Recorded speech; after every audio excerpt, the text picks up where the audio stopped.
Tuo. Usa ka tingog.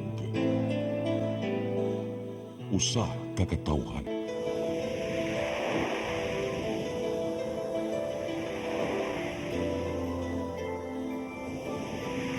Cebu Catholic Television Network.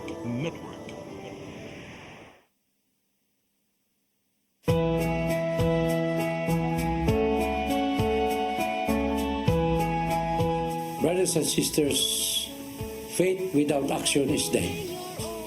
Ang pagtuo nga dili ubanan og maayong buhat patay. Faith and action must always be together.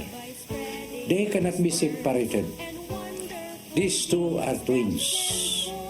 One cannot live without the other because God has joined them together.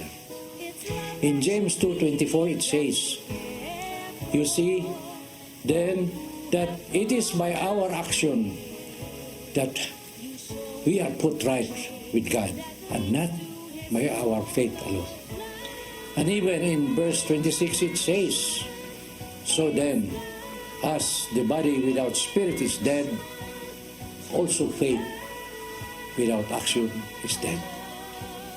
Therefore, brothers and sisters, faith without action is dead.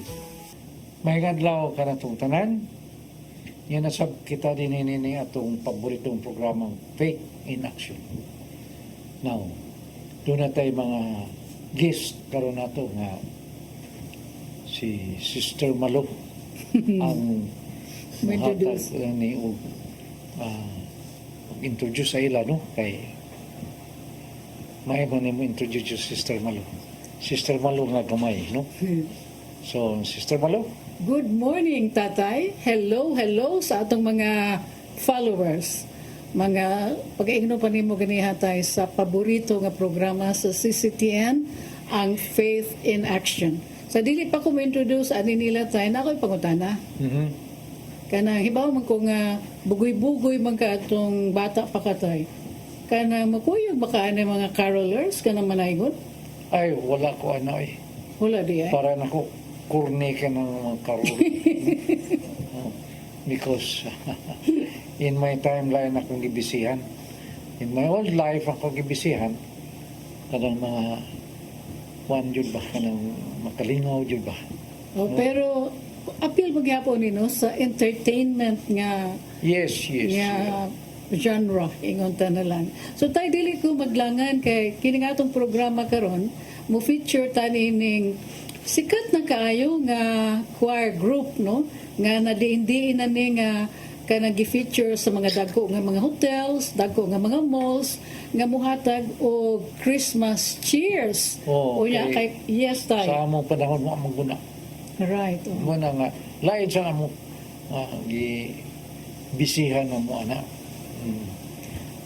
Muna na ang So kini sila tay. duwa mga ano.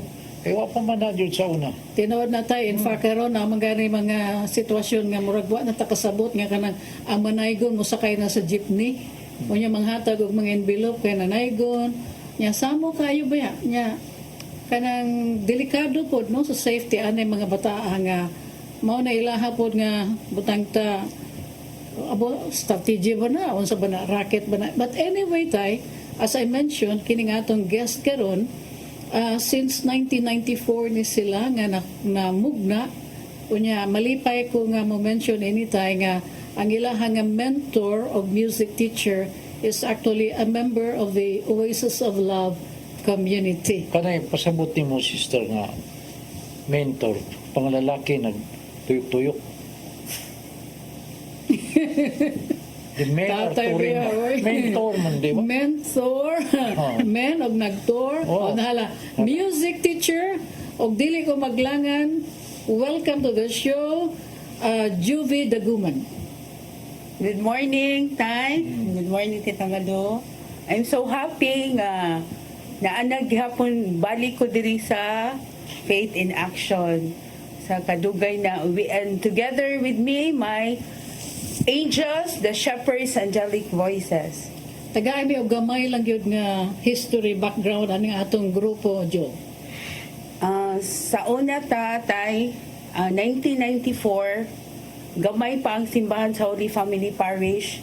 Natukod ni ang group known as Holy Angels Choir nga among gitukod ni Father Val Malumado. Then ang mga first batch sa una, ang kaning mga angels nun, ila na sa ning mga anak. Mao nang akong gikuanan og Shepherds Angelic Voices. Nya ika-6 batch na ni sila. So Pero during that time, slim pa jud ka. slim gyud katay.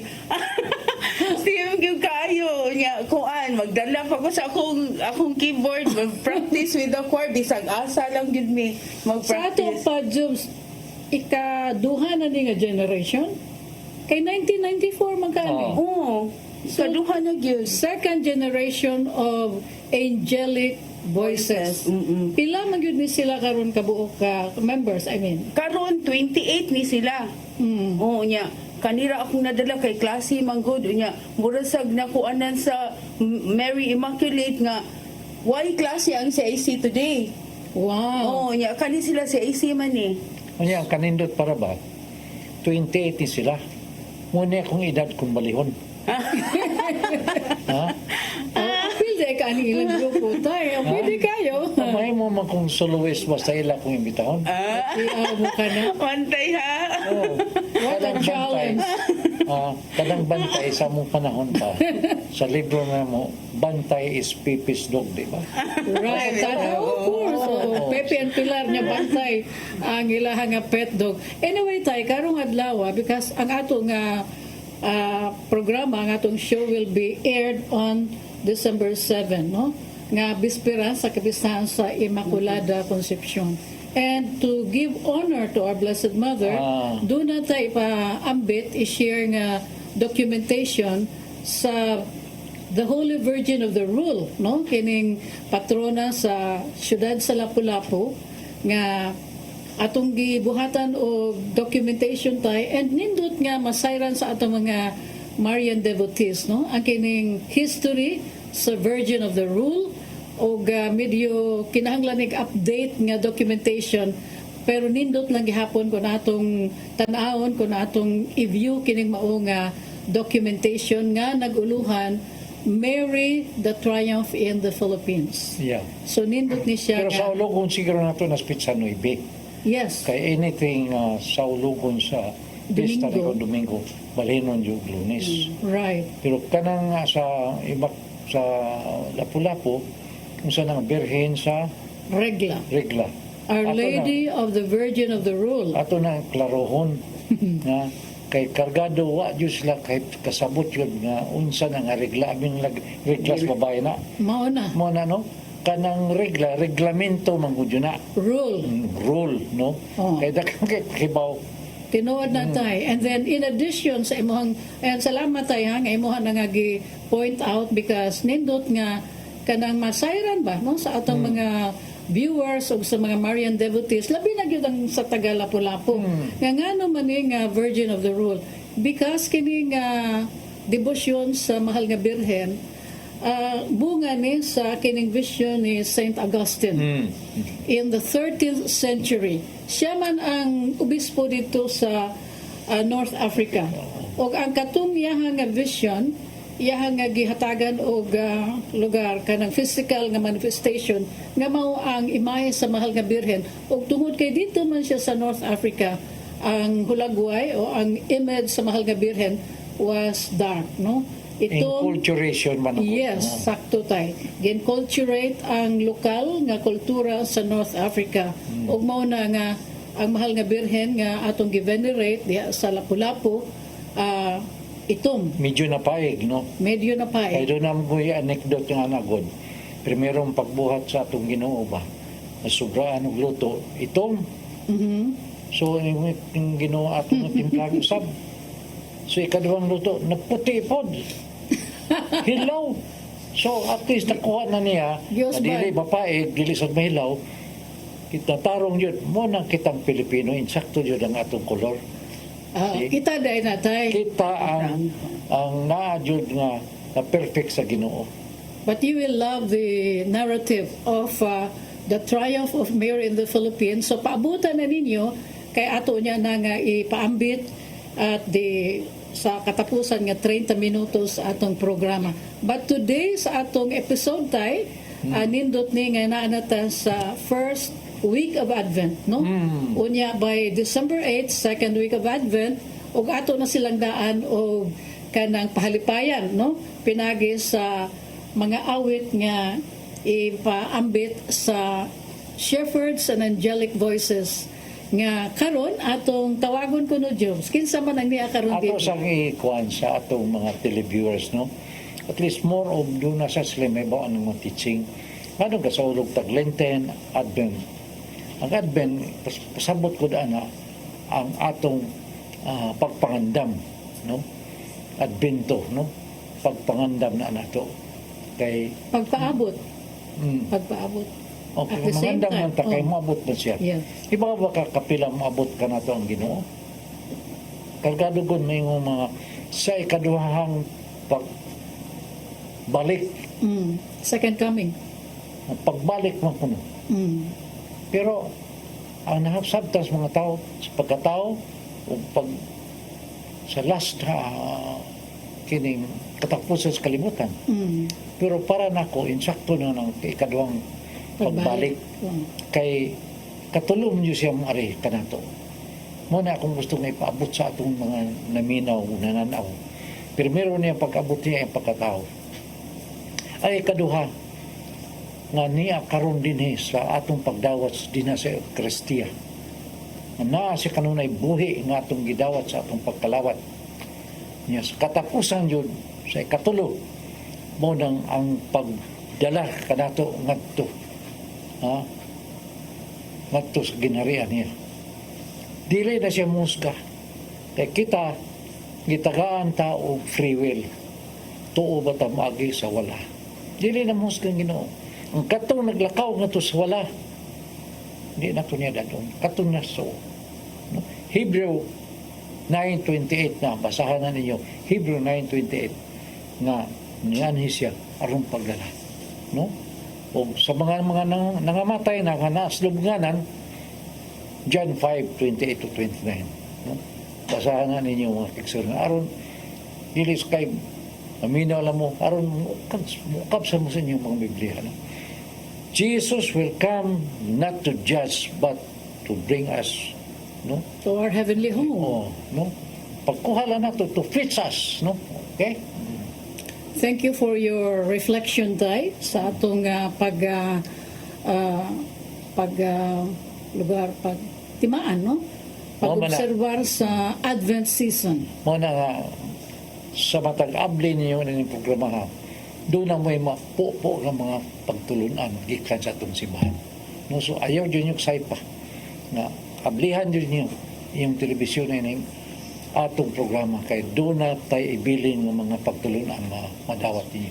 Ug ang nakanindot sa tayo sa konsepto sa faith in action is that dili ra magud ni kay mga kanang atong gibasa, no, kun dili gi-translate yun nato sa inadlaw-adlaw nga kinabuhi. Sama ni ining mga kaubanan ni Juvie Daguman, a music teacher nga daghan na kay mga awards o mga learnings kay masters man ni sa music, no? Gikan sa Immaculada, unya mao ni sa STC. So we have a teacher, a mentor, no? Nga tukma sa byud ang kining ni ang sa ngalan ini kining academic nga background og nindot kaayo tayo nga iya gyud nga gi dala karon ang kining mga bata 5 of 28 nga niya karon nga mohatag nato og Christmas cheers. So kini sila nagtuon ni sila under your tutelage. If they will join the choir, kinahanglan they know how to play musical instruments. So depende if they want to enroll piano, guitar. So unsa may challenge aning magtudlo ka aning music aning mga bata day? Daghan yun kaya uban di maminaw, magsigid tabi, duwa. Kinahanglan yun ka mo, shout yun nga, makuan yun yung attention nila. Doon ako'y suggestion. Kaya sa panahon ko na mo, I'm a musician, I'm a sax player. Kato si Celso Abilia. Doon na may usa ka grupo nga, bandurya ra jud, nindot kayo nga na yung bandurin ba? Bandurya. Tulingin ba? So nindot sa kayo na maka-organize ka. Kilala banduri. Bandurya ka na. Nindot po na siya ba? No? Because that is traditional nga musical instrument. No? Makapares na sa awareness sa atong kultura. Kunya, nindot kadaghan ka og matudlo ani nga atong mga bata. Na ako ana sa una sa kuanta Tabor Hills sa mga seminaryan. Kada. So kini atong mga bata nga gidakaron nato dinhi for this special show. Ubanan gid sila sa ilang mga ginikanan oy no. So that is lugar security pod nato sa atong mga bata. So nindot nga naa kay close nga interaction no sa atong mga ginikanan. Masun ganahan ka nga mo-mention sa ilang mga ngalan jobs. Ni akaron diri sa studio si Na ang mama ni Scarlett nga si Shahani. Come on Scarlett, where are you? Scarlett and Chloe. Okay. Come on, niya sila. Okay. Their Who mommy and else? daddy also. Who else? Si Charmis nga ang mommy ni Elijah. Come on. Elisha, where are you? Agoy, di adesin mo na siya ang kuano, kanang early bird kayo ni. And next, kinsay ni akaron din he? Who else day? Mommy ni Sofia. Who else? Janice. Okay, mga bata. Okay, diha mo, yeah, okay. And then Next, si Luis. Luis. Auntie. The only turn among the Shahani. roses. No? Wow. So, all 5 of them under your guidance and mentoring. Anong 5 na unong man na sila? Ano unom na ba? 5 Ako na di ay. tayo. Ay, ihap na mo. Ako di ay, ako ikaw anong? Pag kanindot sa atong episode karong adlaw tay, kay niya diri ang mga lingkod kayo, nga niuban nato nga mga Tuod. okay. So karong adlaw kining unsa to ang atong mga selections nga atong ipakanta, no? Hatagan nato og kinabuhi. Okay, they will be singing 5 songs. First is Joy to the World. Then Angels We Have Heard on High. O Come All Ye Faithful. And Kumukutitap. And the last is A Wish on Christmas Night. So inigbalik nato mga igala, ato na ning madungog ang mga angelic voices. Stay with us.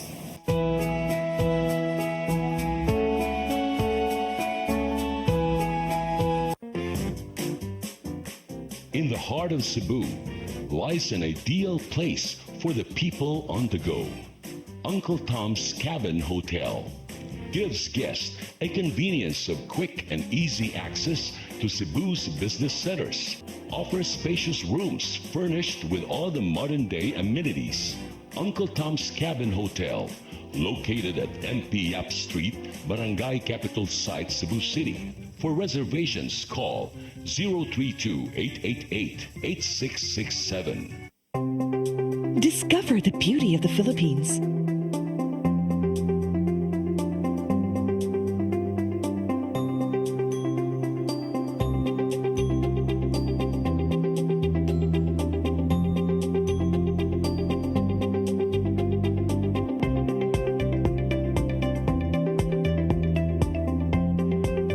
With Philippine Airlines, the country's flag carrier.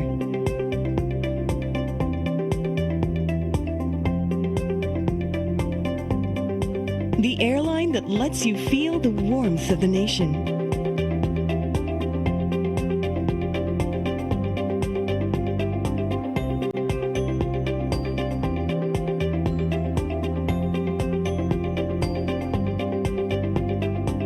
Mabuhay!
So there you go, ang mga manindot kayo nga mga tingog, no?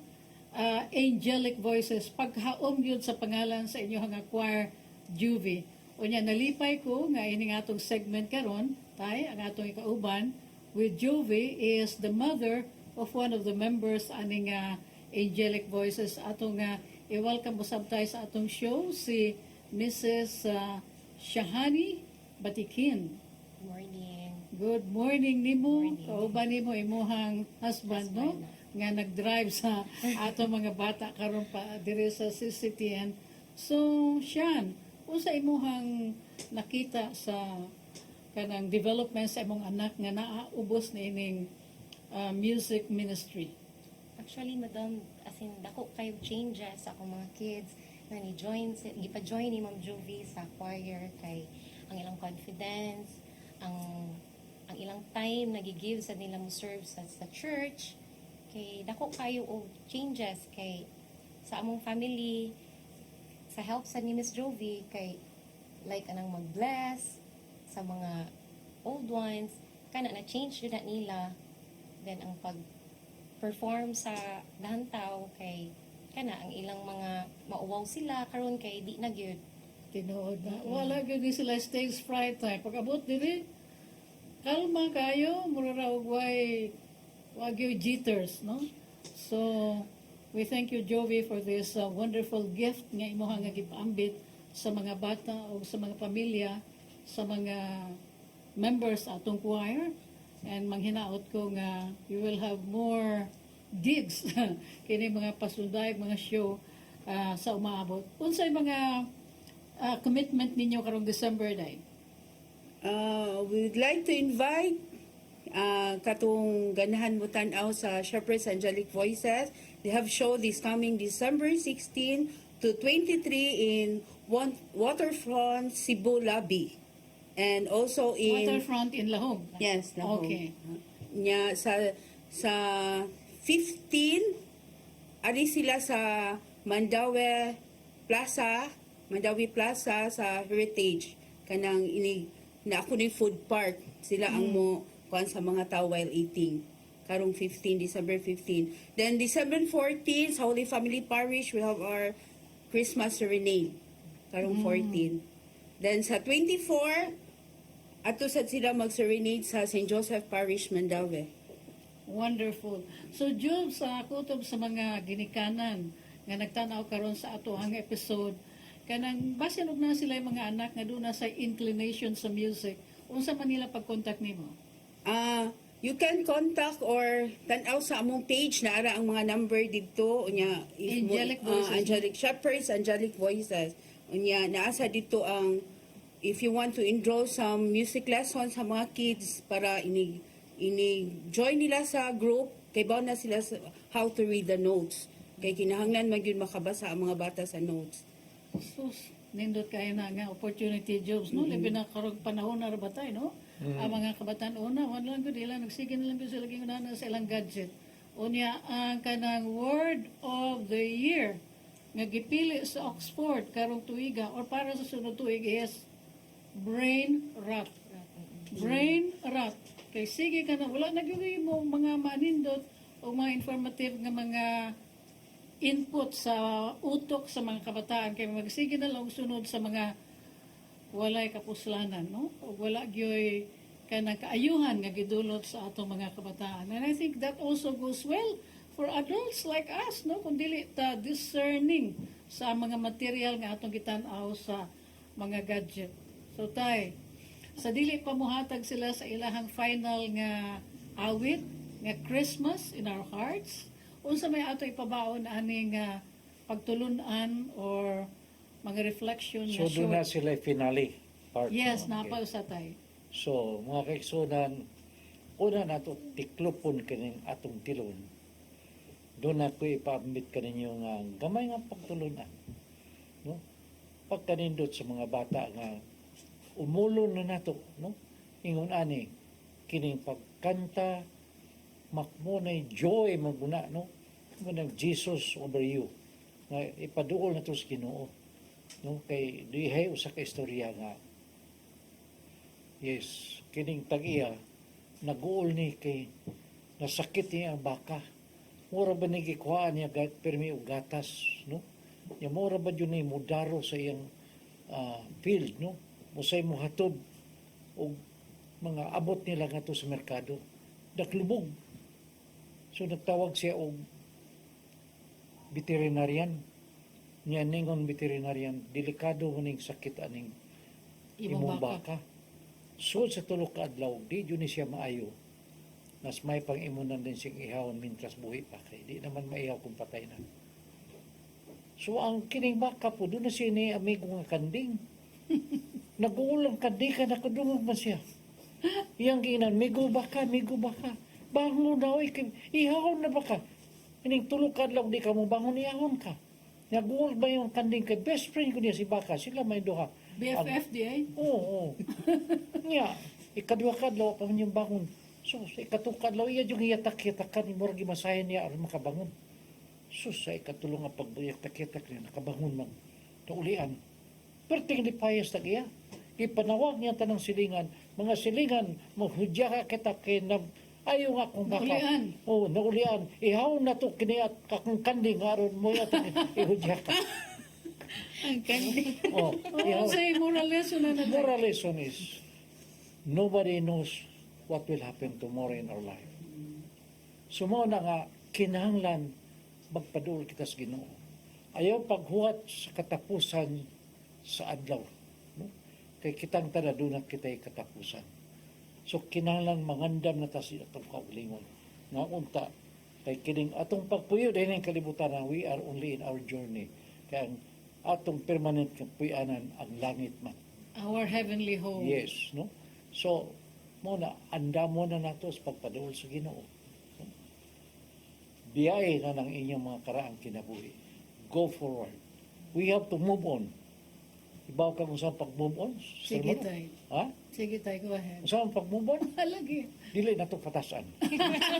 Kaya move on man. Nga, ito, magpadayon kita uban sa Ginoo. Muna, kung ikaw nyo, continue to mungol the children aron magdako sila mahiduol sa Ginoo. So, Thank you kayo tayo sa imuhang reflection.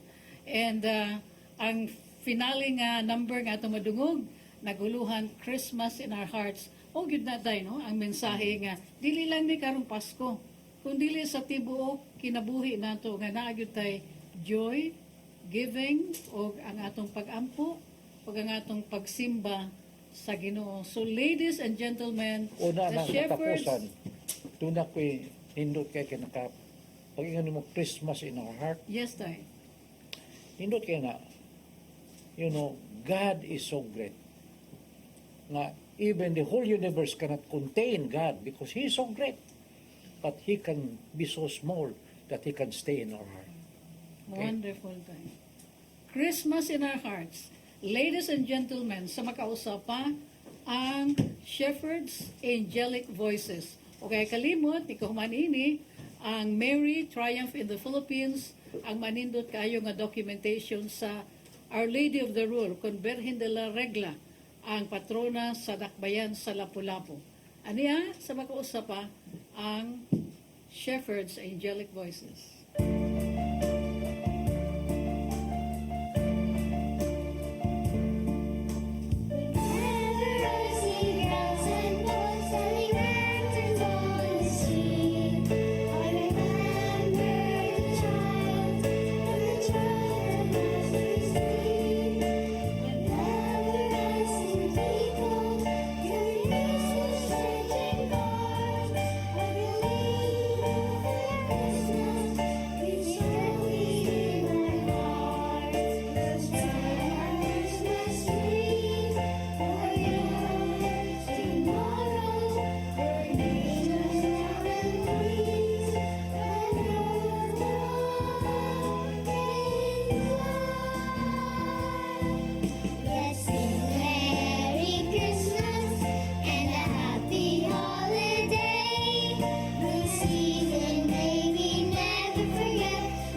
The shrine of the Nuestra Señora Virgen de la Regla is an important pilgrimage site in Lapu-Lapu City in Mactan Island, Cebu. Fronting the busy Mactan Channel and the busy ports of Cebu, the devotion of the people in this island to the Virgen de la Regla, or Virgin of the Rule, dates back to 272 years. Spanish inscriptions found in huge paintings of Our Lady inside the sanctuary of the main church narrates that it was the Augustinian missionary and friar, Father Francisco Avalle, who brought the image to Opon, old name of Lapu-Lapu City, in the year 1735. Upon hearing of the many miracles attributed to the Virgin, ang mga residents had the painting framed and placed it on the altar. At that time, there was a prominent resident, a certain Cruz Lauron, who was suffering from terminal illness. He had lighted 2 candles in front of the image, and then he was cured totally from his illness. So, gikan na to, na-spread ang mga milagro to the province of Cebu, to the entire province, and to the rest of the Visayan Islands. So, it brought in a lot of devotees to the Blessed Virgin. Now, why is the Virgin black? One of the pillars of the church, St. Augustine, who was Bishop of Hippo at the time, had an image of the Virgin, Blessed Virgin, carved. Niya iyan ang giitom to conform with the dark-skinned of the residents of the natives of Tagaste, Africa. Iyang gibutang ang mong image in his study where he wrote the roles or the regla of the Augustinian fathers and the doctrines of the church. So, after his death in 430 AD, the image was brought to Spain and stayed there for more than 2 centuries. The monks rigidly followed the rules to the letter and continued the devotion of the Black Virgin. In 443 AD, Vandals overran Africa. The monks fled to Spain, bringing with them the black icon of the Blessed Virgin Mary. There, they had the image placed in a dilapidated church. The monks remained in Spain for 268 years, during which the fame of the Black Virgin spread far and wide due to miracles upon miracles that were attributed to her intercession. In 711, the Moors raided Andalusia and subsequently took control of Spain. The monks of the Black Virgin had to scamper for safety, but anticipating difficulties ahead, they decided to bury the icon. They placed the black image in a cedar box together with a paten, cruets, and some vestments for the Holy Mass. They then hid the box in a cave and put a lighted lamp beside it, after which they sealed the cave with big stones and earth. For about 800 years, the Moors ruled Spain, and all this time, the monks stayed in the mountains and the cedar box entombed in the cave. When the Moors were finally driven out of Spain in 1330 AD, the Black Virgin with the little Jesus in her arms appeared to an Augustinian monk living in the city of Leon. He was told to rise and go eastward and retrieve the icon hidden in a cave and to place it inside a church. Accompanied by his superior, they walked for days and weeks until they reached a forest by the sea near Cadiz. Overwhelmed by fatigue, they fell asleep. At midnight, they heard a voice saying, Hic locus meus est. They woke up, but it was too dark to see anything. The woman's voice once more came out, saying, Hic locus meus est, which means, this is the place. Suddenly, a big ball of fire flashed from the sky and rested at the foot of a fig tree under which the monks rested. The fire did not burn the tree. The monks related the phenomenon to the people nearby. Shortly, the natives came and went digging at the area where the big ball of fire fell. They stumbled upon a marble stone with an inscription, upturned it, and behold, they saw a big hall, an altar, and a lamp still lighted. Then the monks came upon the cedar box that opened by itself and revealed the icon, the paten, the cruets, and church vestments. Eventually, people were drawn to the place because the men who helped the monks spread the story about the unusual find. Upon learning of the extraordinary occurrence, the owner of the land, Don Pedro de Leon, donated a piece of land in Chipiona, Spain, and had a church built in honor of the Black Virgin.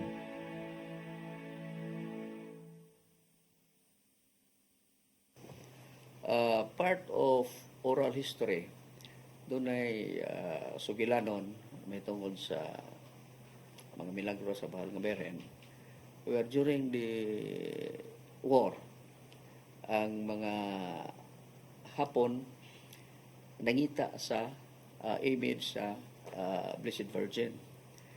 But then the Virgin, pag break out yun sa war, was brought by the Sacristan Mayor to Cagodoy at Chapel sa Cagodoy Basak, where naroon niya ang mga dagkong establishments. Gida dito ang Beren. Now, pag-abot mga Hapon, the Japanese were looking for the image. So, ang ilang leader, ang head of the, sa mga grupo sa mga Hapon, gitultulan dito sa Basak, sa chapel. No? So, when they went there, inibong ang taga dito, o ang Sacristan Mayor, nga imbes nga mangisog ang mga Hapon, niluhod sila nangansi in front of the image. So, the Japanese captain ordered to have the image returned to the church sa lungsod. And then they asked for schedule kay gusto sila mo simba. Niya na the residents were surprised kay happy silang tanan ang kapitan, ang mga sundao ni simba ug nangalawat. So to the residents of Opon, dako katong milagro ngano nga naingon adto nga imbes mangisog sila. According to De La Serna, after the fall of the Marcos dictatorship in 1986, the revolutionary government of Corazon Aquino was challenged by military rebels who wanted to grab power from the centrist government. As rebel soldiers and pro-Aquino military members faced off in the Mandawi-Mactan Bridge, a lady with a young boy appeared between the opposing forces. The story goes, a violent confrontation was averted because the warring sides didn't want to hurt the lady and the boy. Up to this day, people believed it was the Virgen de la Regla and the baby Jesus himself who took matters into their hands to preserve peace in the islands and in the Filipino country.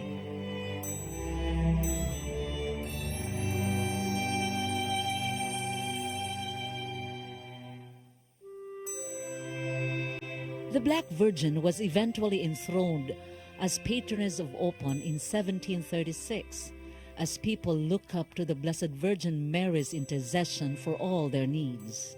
As the people received many graces, the town itself became prosperous. Once a barren and rocky town with swampy shores with coral and limestone for soil, today the place is a hub of commercial and industrial activity. The name Opon is still in the lips of the natives, but among the present generation and visitors, the place is called Lapu-Lapu City, after the name of the Philippines' first national hero who revolted against the Spaniards. Lapu-Lapu is the native who repulsed Ferdinand Magellan in April 1521. Lapu-Lapu City is 365 miles from Manila, about an hour's travel by plane. It is 5 kilometers across Cebu Harbor from the city of Cebu and part of the metropolitan Cebu. Lapu-Lapu City is connected to mainland Cebu in Mandawi City by 2 bridges, the Mandawi-Mactan and the Marcelo Fernan bridges. One can get to Lapu-Lapu City either by riding in a ferry boat for less than 20 minutes from Pier 3 to Muelle Osmeña, the docking area, or one can take a passenger jeep or the more comfortable air-conditioned vans called vihars.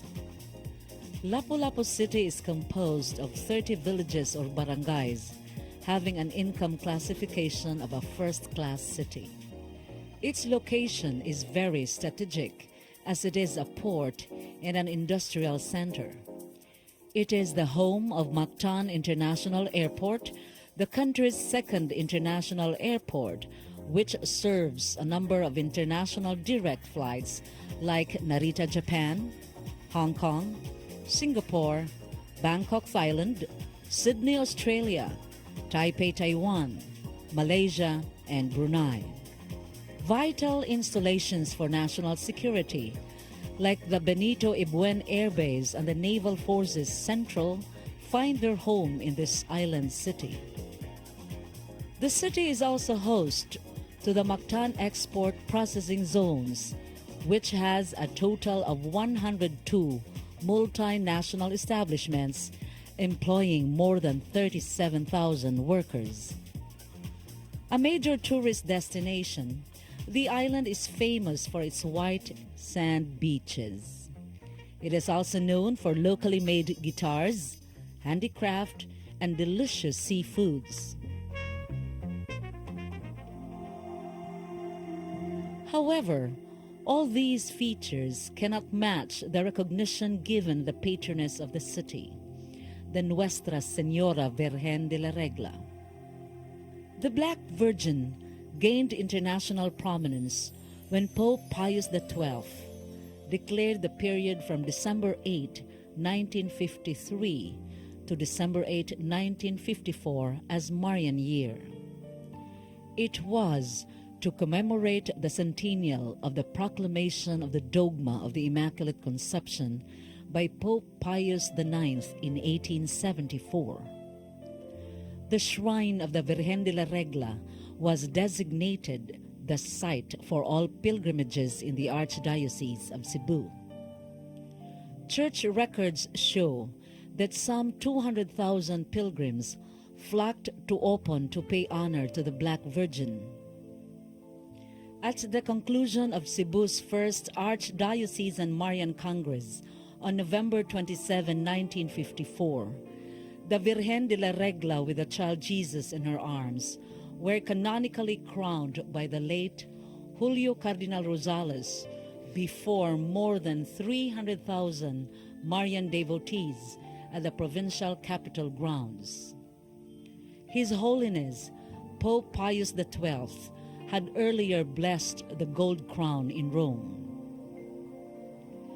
The shrine of the Virgen de la Regla in Lapu-Lapu City stands as a history monument to the faith, love, and spirituality of the people of Lapu-Lapu City and the island of Mactan, as well as countless devotees from different parts of the country. They come here at any time of the year to offer candles, masses, flowers, letters, jewelry, and clothes for the Blessed Virgin to thank God for the graces and favors received through the prayers of Our Lady, the Virgin of the Rule. This was revealed by Baby Enriquez, Parish Secretary, who attends to numerous requests for masses, among others, each day and each week at the parish office. The Saturday devotion mass is well attended regardless of the weather. But it is during the fiesta of Lapu-Lapu City, celebrated every November 21, that thousands of pilgrims come to visit the shrine. The pre-fiesta celebration is marked with intense devotion as the image of the Virgin is brought to the villages or barangays where people venerate the icon of the Black Virgin in their respective chapels. At the end of the visit, her icon is brought back to the main church in preparation for the 9-day novena. This program is preceded by a fluvial procession where both church and state officials cooperate, a sign of unity under the guidance of Our Lady. The fluvial procession is a major event. Fishermen from Mactan and from other provinces in the Central Islands come to Lapu-Lapu City to join the procession at sea. It is a colorful activity wherein well-decorated boats form a convoy to the important vessel carrying the image of the Black Virgin, truly a royal treatment to the patroness of Lapu-Lapu City. Meanwhile, the shrine is full of people coming from all walks of life, from many different places in the country and the world. At the end of the 9-day novena, a foot procession is held around the main streets of Lapu-Lapu City, with devotees increasing each year to join this spiritual activity.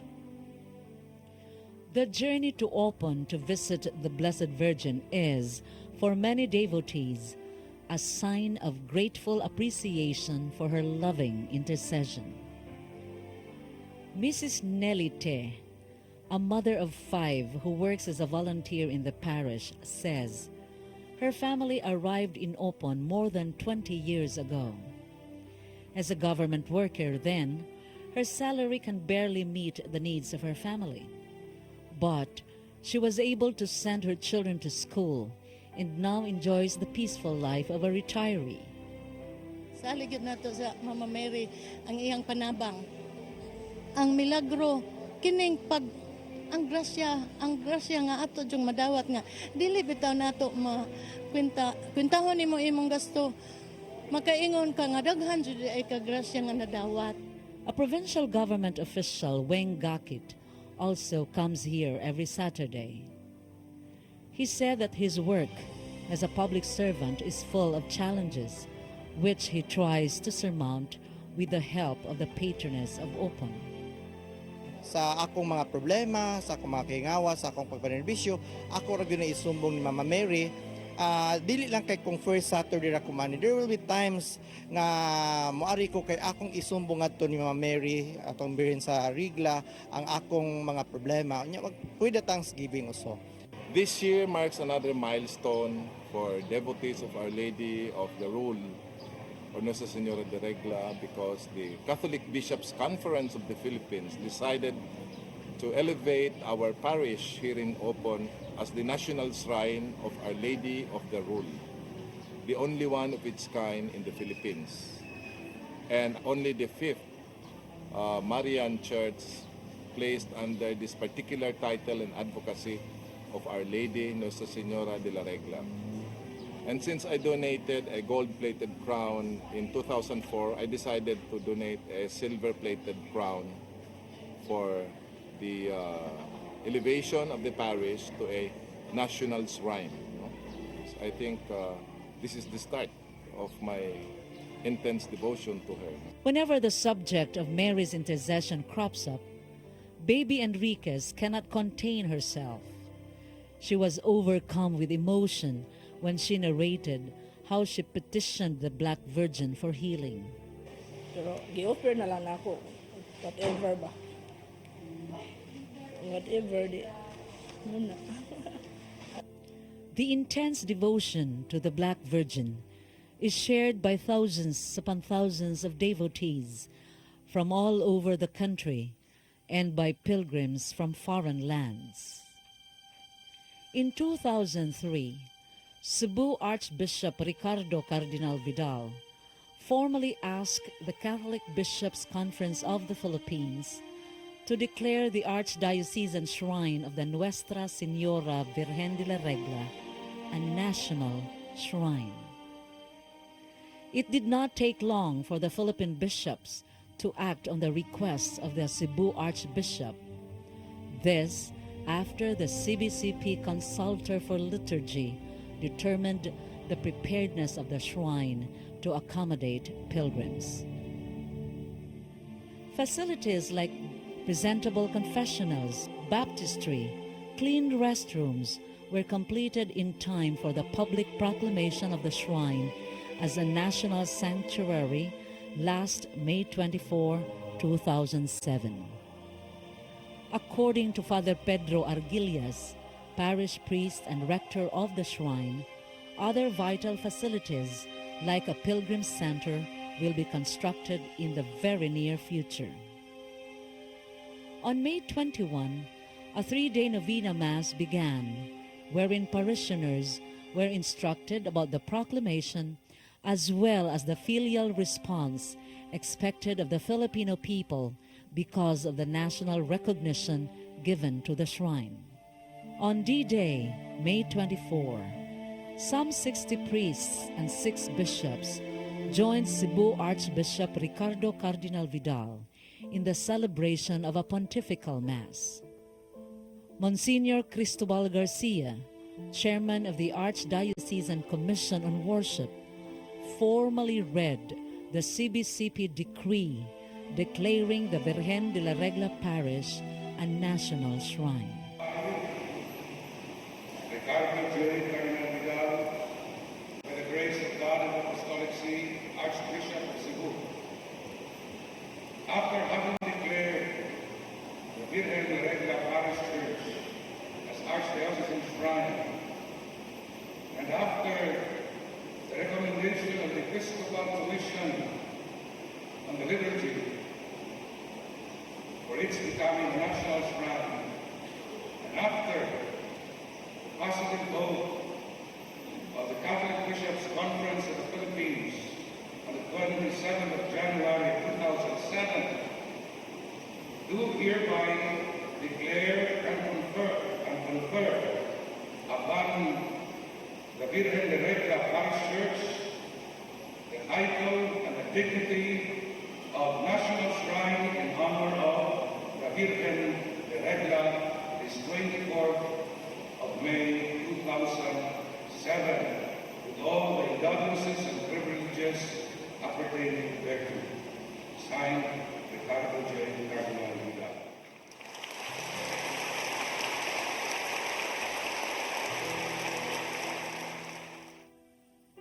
In the global Catholic community, the Shrine of the Virgin of the Rule in Lapu-Lapu City, Philippines, is the 5th national shrine of the Blessed Virgin under the same title.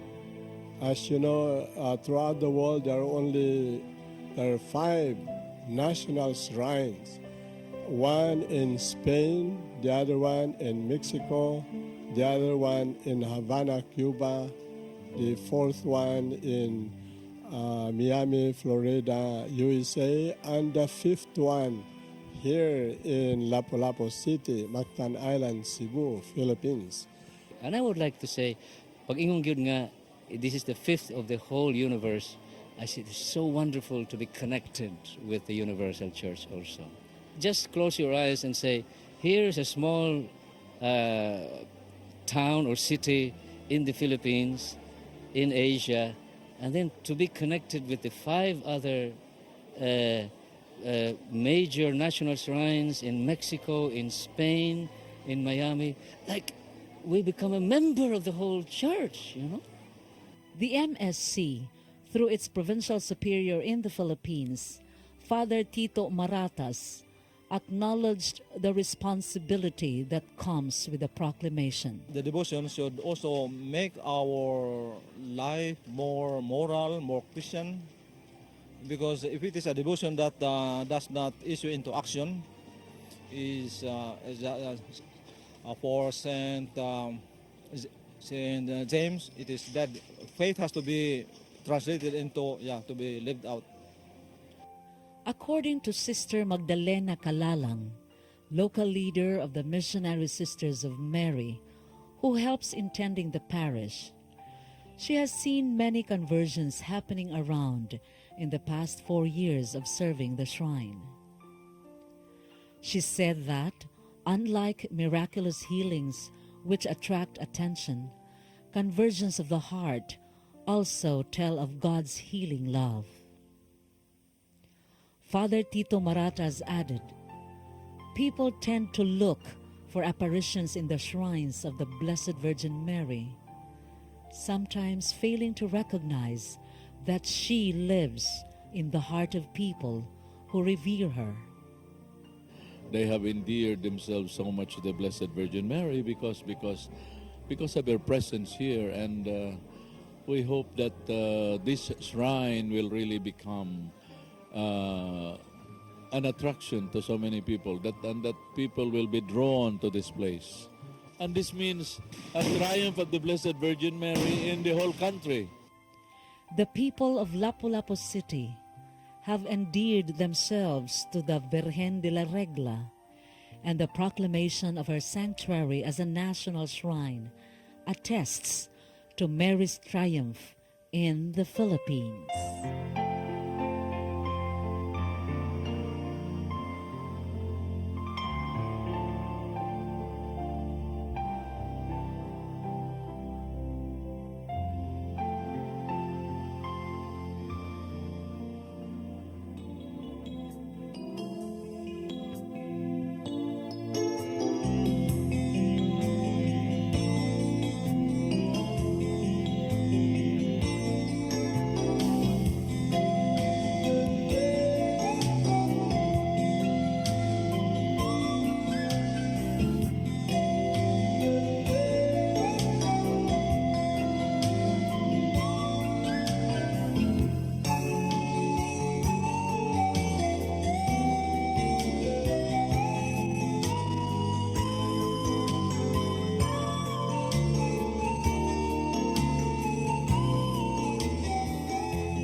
Words and wonderful deeds that send forth His kingdom. It's love that you feel, that you can